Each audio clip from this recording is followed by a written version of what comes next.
আজ আমরা চার বন্ধু মিলে ঘুরতে বের হয়েছিলাম শালিখা থানার ভিতরের একটি সুন্দর জায়গা আসবা বড়ইচারা।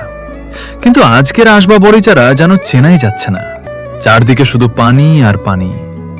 টানা বৃষ্টিতে রাস্তা ডুবে গেছে, চারপাশ ভেসে গেছে পানিতে। প্রকৃতি যেন নিজের রূপ বদলে আজ তৈরি করেছে এক অন্যরকম সৌন্দর্য। দূর থেকে দেখা যাচ্ছে নৌকা আর ডঙ্গা। কেউ নৌকায় ঘুরছে, কেউ পানির মধ্যে দাঁড়িয়ে ছবি তুলছে, আবার কেউ মোটরসাইকেল নিয়ে পানি ভরা রাস্তা পার হওয়ার চেষ্টা করছে। আমরাও একটা নৌকা নিয়ে বেরিয়ে পড়লাম। তাল গাছের পাশ দিয়ে পানির বুক চিরে নৌকা যখন এগিয়ে যাচ্ছিল, তখন মনে হচ্ছিল আমরা যেন কোনো গ্রামের গল্পের ভিতরে ঢুকে গেছি। চারদিকে মানুষের ভিড়, হাসি, ছবি তোলার ব্যস্ততা।